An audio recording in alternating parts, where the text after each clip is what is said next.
I just was shocked. It was kind of disbelief. Why would someone do this? How did she do it? Yeah, nurses are supposed to heal the sick and tend to the wounded. They're also supposed to be licensed. But an IT-made investigation has uncovered weaknesses inside Indiana's system that allows imposter nurses to flourish.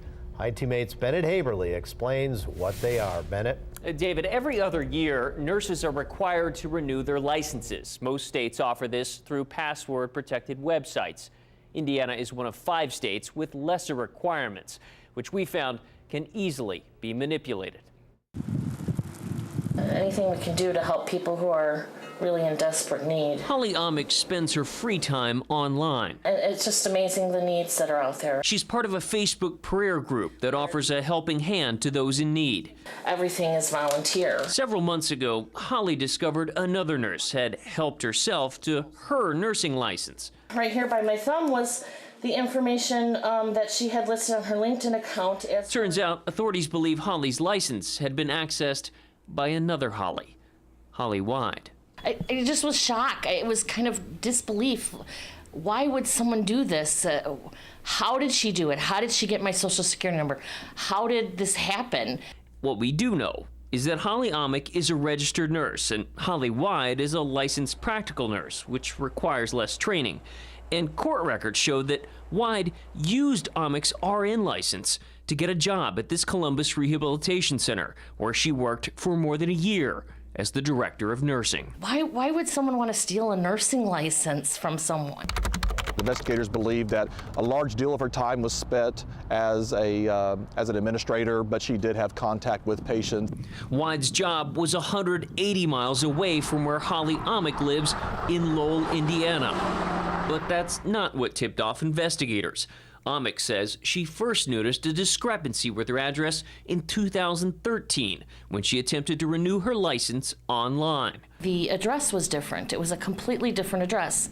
Court records show Holly Wide not only used Holly Amick's nursing license, but applied for and received her college transcript, saying Amick was her maiden name. A lawsuit filed last spring shows Wide may have been in financial trouble, owing more than $6,000 in credit card debt before filing for bankruptcy. When her employer, Kindred Healthcare, attempted to garnish her wages, someone realized Wide's social security number didn't match the one on file. Even after being fired, prosecutors allege Wide attempted to use Amick's identity again to apply for other jobs, stating again that she was a registered nurse. There have been several cases in recent years where nurses have either practiced without a license or acted beyond their scope, some which led to patient overdoses, neglect, or abuse. We found one example where a nurse had someone else renew her license, and last November, an employer in Indiana attempted to renew the license of one of its employees. I think it's fraud. Attorney Lori Brown is also a registered nurse. She agreed to show us how easily Indiana's online renewal system can be manipulated. I copy my license number and go to renew and update, put in the last 4 of your social, log in. With a few keystrokes, Brown was able to change her address. And by looking up other court documents, we found the partial social security numbers for other nurses, meaning we could have easily accessed their information. Is it concerning to you the ease with which you can renew a license? Definitely, definitely. I think that, like any internet security, your password should be unique to you. In fact, IT-Mate discovered most states require nurses to be assigned a username and secure password in order to renew online. Indiana is among only 5 states that does not. What's more alarming, states like Kentucky, Louisiana, North Carolina, and Texas all list suspected imposter nurses online in an effort to warn the public. Indiana has no such mechanism. Does it ever make you wonder maybe they should have caught this sooner? Yeah, I kind of do. I think that back in 2013, maybe there should have been some investigation gone on. Holly Wide has agreed to plead guilty in federal court to charges of aggravated identity theft and providing false statements. Despite that, the state's nursing board has taken no action against her LPN license. That's right, it remains active. When we tried to question the board about this, the board's attorney interrupted. if board members would be able to talk about this at all. I guess he's saying I'm not allowed to. So after another break in the meeting, I approached that attorney directly. I just want to make sure I'm clear. You were saying that none of the board members can be interviewed? No, they speak through rules, they speak through adjudications. Both the Indiana Professional Licensing Agency and the Attorney General's office declined our requests for an on-camera interview. Instead, both provided statements saying in part that the legislature would need to act to evoke some change. Holly Amick thinks that change could come in the form of photos or fingerprints attached to nursing licenses. She also says that healthcare facilities need to do a better job of screening employees. That needs to be stressed with some of the healthcare facilities is look these licenses up, make sure they're valid, make sure that person is really who they say they are. An IPLA spokesman told me just this afternoon it has no information about Holly Wide's license or any plans to change the current licensing system. There are new questions, however, about the board's actions, which nurses retain their licenses, and complaints brought by the Attorney General's office. We'll stay on top of it. Bennett Haeberle, 24-Hour News 8. Ashley Johnson. Remember that name. This Ashley Johnson is a registered nurse. Federal court records also show she's the victim of identity theft. I didn't realize it was such a big thing for identity theft for our medical licenses.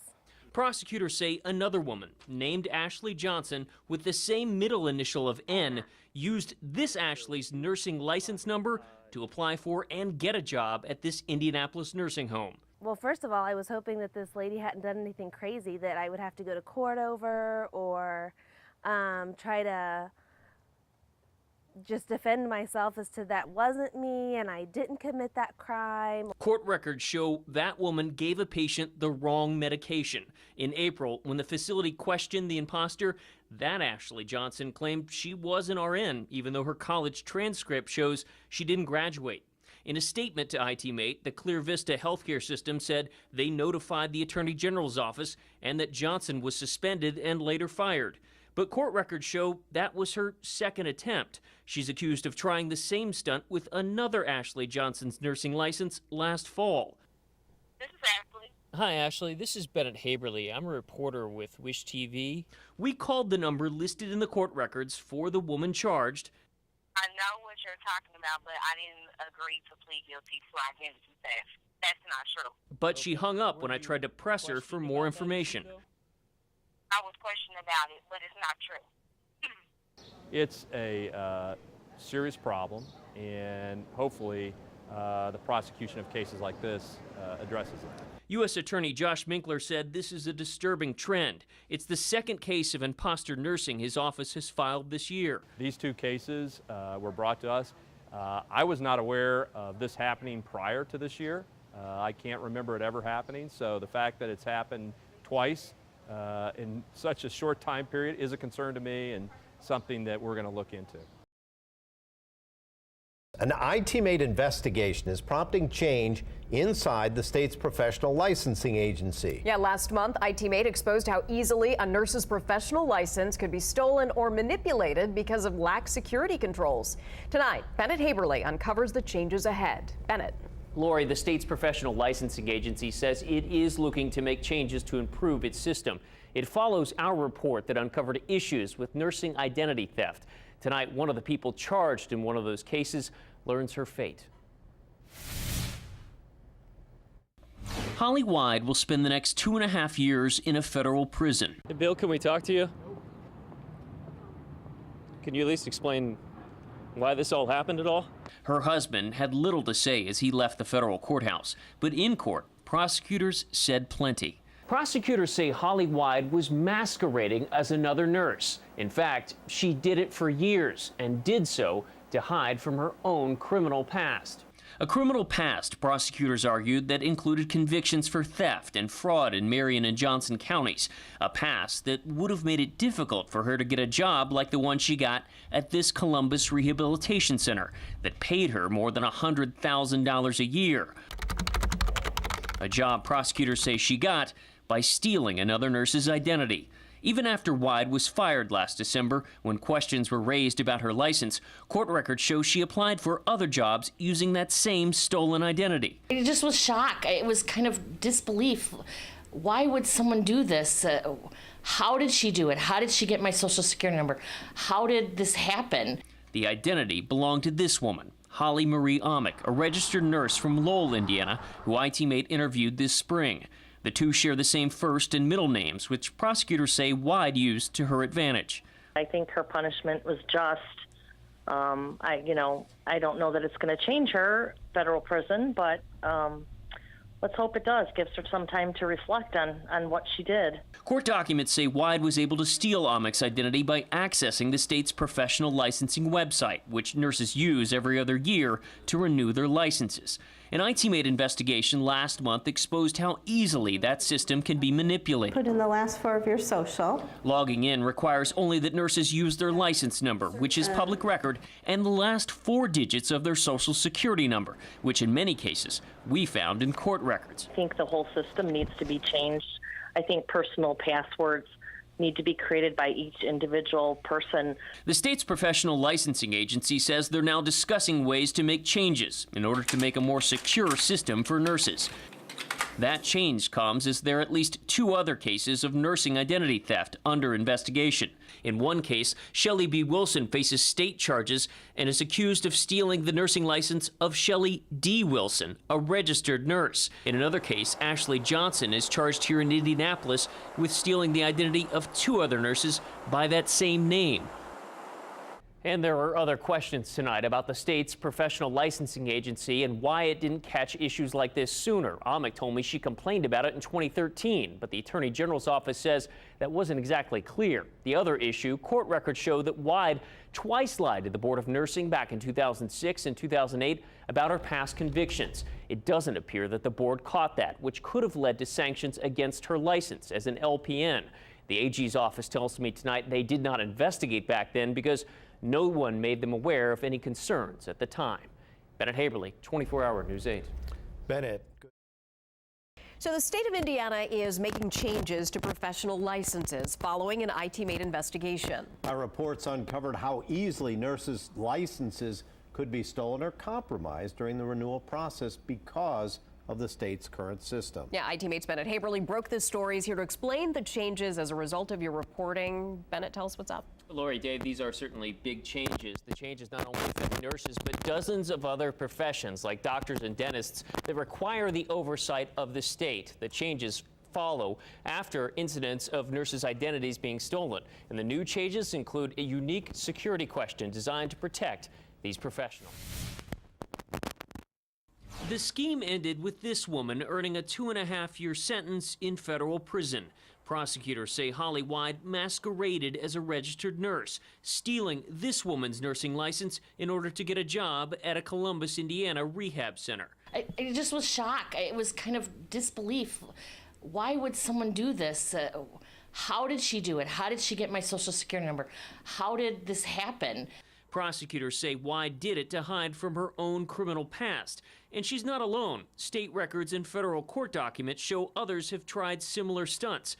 Prosecutors charged Ashley Johnson with stealing the nursing license and identity of this Ashley Johnson in order to get a job at an Indianapolis nursing home. I didn't realize it was such a big thing for identity theft for our medical licenses. How did they do it? Prosecutors say in both cases the women were familiar with the state's online licensing system. Earlier this year, ITmate exposed how easily the system that nurses use to renew their licenses could be manipulated. All that was required to access it was a licensing number and the last 4 digits of a social security number. We found both could easily be located in public records. The state's professional licensing agency has now announced changes, including adding a new security question in an effort to prevent identity theft from occurring. I'd love to say it was your report. I think your report exposed a lot of things with the system that were wrong and that there was probably a lot of demand to have it changed. Lori Brown is a registered nurse and attorney who agreed to show us the system's lax controls earlier this year. I do think that the changes are important to protect people's security and their license. We wanted to ask the professional licensing agency some questions about the changes, but were turned down. In an emailed response to our questions, a spokesman for the professional licensing agency wrote, "The agency respectfully denies your request for an on-camera interview, but certainly appreciates your time and effort in this matter." It goes on to say the security of every licensee's information is paramount, and the agency is continuously reviewing ways to ensure such information is protected. When I wrote back to ask why the agency was opposed to being interviewed on camera, there was no response. We asked Brown to see if the new changes had taken effect. She found she could still log in the old way, using only the last 4 digits of her Social Security number.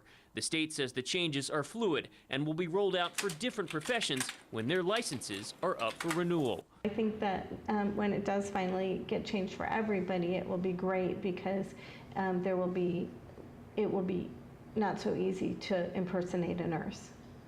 Now, again, just a reminder, those changes are being rolled out for different professions. So, for example, registered nurses don't have to renew until next year, so they might not see any of the changes right now. You can certainly contact the professional licensing agency with any additional questions. I spoke to one of the identity theft victims, by the way. She says she is happy to hear about this news. Bennett Haeberle, 24-hour News 8. Bennett, great work. Thank you.